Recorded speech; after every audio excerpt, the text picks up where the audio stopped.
Okay, थोड़े से points रह गए हैं डिस्कस करने वाले, वो डिस्कस करके फिर क्वेश्चंस कराती हूँ।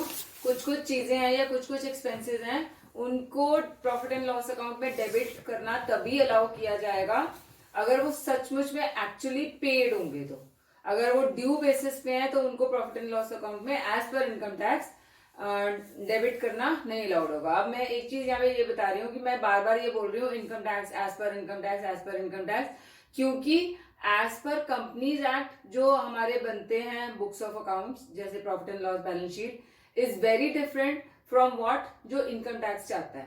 तो जब हम इनकम टैक्स के हिसाब से टैक्स कैलकुलेट करते हैं तो हमें इनकम टैक्स के रूल्स फॉलो करने होते हैं। तो कौन कौन से डिडक्शंस हैं जो इनकम टैक्स के पॉइंट ऑफ व्यू से सिर्फ पेमेंट बेसिस पे अलाउड है। First is sale tax. Sale tax अगर एक्चुअली पे हुआ है तो ही, अब तो जीएसटी आ गया एक्चुअली में। Then next is employer contribution to provident fund, gratuity, superannuation fund. अगर ये सचमुच में पे हुआ है या डिपॉजिट हुआ है पीएफ अकाउंट में, ग्रेचुटी में, तो ये अलाउड होगा। अब यहाँ पे एक चीज और बता रही हूँ मैं, जरूरी नहीं है ये पेमेंट 31 मार्च तक की गई हो। These have to be paid actually before the filing of return. 31st मार्च हमारा ईयर क्लोजिंग है, suppose date of filing of return 31 जुलाई है, तो 31 जुलाई से पहले पहले भी अगर आप ये पेमेंट कर दोगे, चाहे वो नेक्स्ट ईयर में फॉल कर रहा है, फिर भी अलाउ होंगी वो 31 मार्च की पेमेंट्स की प्रॉफिट एंड लॉस अकाउंट में डेबिट करना, क्योंकि अकाउंट्स तो बाद में ही ऑडिट होते हैं, बाद में ही टैक्स कैलकुलेट होता है। देन बोनस या कमीशन अगर एक्चुअली में पे हुआ है तो ही। इंटरेस्ट ऑन लोन अगर वो बैंक से लिया गया है, PFC, public financial corporation, SFC, state financial corporation, इससे अगर आपने लोन लिया हुआ है उसके ऊपर जो इंटरेस्ट है वो एक्चुअली में अगर पे हुआ है तो ही अलाउड है, ड्यू बेसिस पे नहीं अलाउड है। लीव एनकैशमेंट भी पे हुई है तभी, रेलवेज को अगर पेमेंट्स हुई है तो ही अलाउड है वो डेबिट करने प्रॉफिट एंड लॉस अकाउंट में। देन कुछ चीजें हैं जो डीम्ड प्रॉफिट्स कहलाती हैं फॉर बिजनेस पर्पसेस। कौन कौन सी हैं वो? कोई भी डिडक्शंस अगर पिछले सालों में अलाउ कर दी है किसी भी एक्सपेंस या लॉसेस वगैरह के लिए, कि वो लॉस हो रहा है या वो एक्सपेंस रिकवर नहीं हो पा रहा है, उसको हमने डेबिट कर दिया प्रॉफिट एंड लॉस अकाउंट में, आगे चल के इन द फर्दर ईयर अगर वो रिकवर हो जाता है तो वो हमारा डीम्ड प्रॉफिट माना जाएगा और उसको प्रॉफिट एंड लॉस अकाउंट में क्रेडिट किया जाएगा।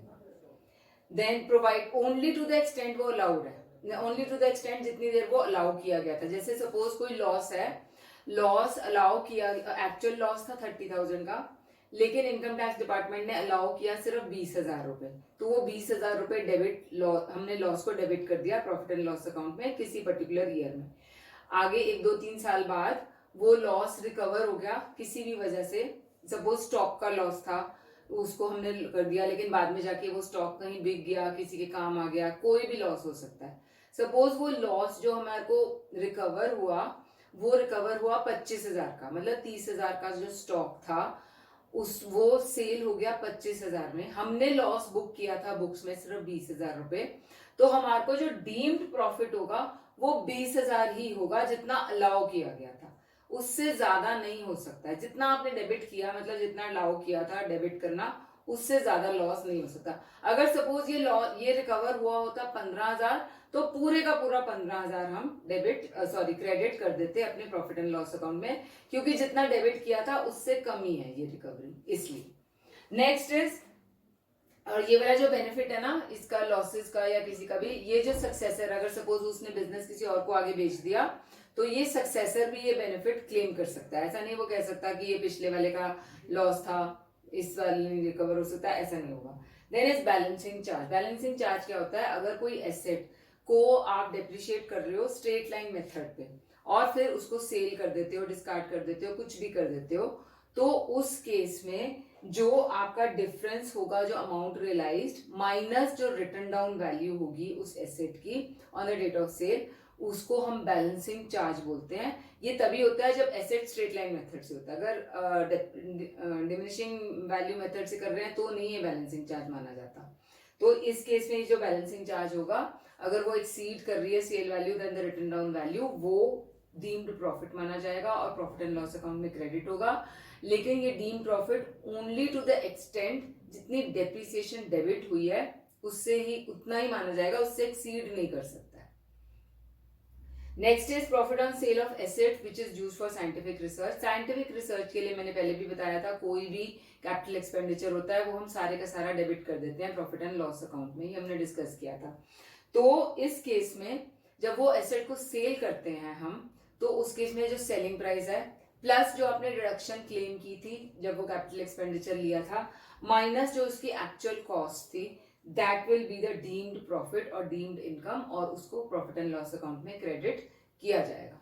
नेक्स्ट है सेम, ऐसे जैसे हमारा ये लॉस था, ऐसे ही अगर बैड डेट्स थे कुछ सालों में, उसको डेबिट कर दिया हमने और बाद में वो जाके रिकवर हो गए, तो वो जो रिकवर होंगे वो डीम्ड प्रॉफिट या इनकम होगी, लेकिन ओनली टू द एक्सटेंट जितने वो अलाउ किए गए थे डेबिट करने।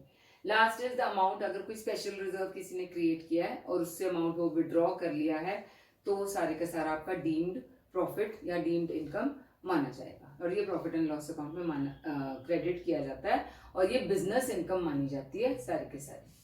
देन नेक्स्ट इज, कई बार क्वेश्चंस में, कई बार क्या बहुत सारे क्वेश्चंस आते हैं जिसमें आपकी वैल्यूएशन ऑफ स्टॉक दिया होता है that the opening stock is under valued bye 10% और the opening stock closing stock is over valued bye 20%। उस केस में हमने प्रॉफिट एंड लॉस अकाउंट में फॉर इनकम टैक्स पर्पज उसको फुल वैल्यू पे ही दिखाना होता है, अंडर या ओवर वैल्यूड पे नहीं दिखाना है।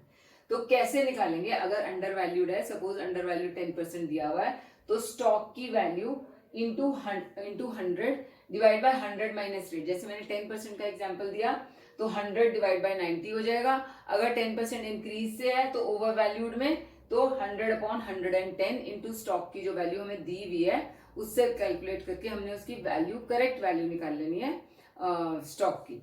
फिर ये अंडर और ओवर वैल्यूड को कैसे ट्रीट करना है हमने, अगर तो ओपनिंग स्टॉक अंडर वैल्यूड है तो उसको लेस करेंगे, अगर ओपनिंग स्टॉक ओवर वैल्यूड है ऑपोजिट इसका ऐड करेंगे, क्लोजिंग स्टॉक अंडर वैल्यूड है तो ऐड करेंगे और क्लोजिंग स्टॉक अगर ओवर वैल्यूड है तो लेस करेंगे। इसका लर्न करने का तरीका सिर्फ एक ही है कि आप सिर्फ एक को याद कर लो और बाकी सब उसके ऑपोजिट होंगे। जैसे opening stock under valued less याद रख लो तो ओवर वैल्यूड तो ऐड ही होगा, और क्लोजिंग स्टॉक इसका उल्टा होगा, अगर opening stock under valued less है तो closing stock under valued add होगा हमेशा। तो एक को याद कर लो तो बाकी सारे आपको याद हो जाएंगे, अदरवाइज इसको इसमें कंफ्यूजन हो जाती है कई बार कि क्या करना है। देन जो डॉक्टर्स हैं या जो प्रोफेशनल्स हैं, स्पेशली डॉक्टर्स के केस में बता रही हूँ मैं, क्योंकि उनको अपनी मेडिसिन का भी रिकॉर्ड रखना होता है और वो प्रॉफिट एंड लॉस अकाउंट में दिखाना होता है उनको, तो उस केस में ओपनिंग और क्लोजिंग स्टॉक को कैसे ट्रीट करना है। अगर तो वो कैश सिस्टम पे अपने बुक्स ऑफ अकाउंट्स बना रहे हैं तो हम opening and closing stock of medicine को इग्नोर कर देते हैं, और अगर वो मर्केंटाइल सिस्टम है तो हमने उसकी कंजम्पशन दिखानी है बुक्स ऑफ अकाउंट्स में, opening stock plus purchases minus closing stock, वो कंजम्पशन दिखानी है हमने उसकी बुक्स में।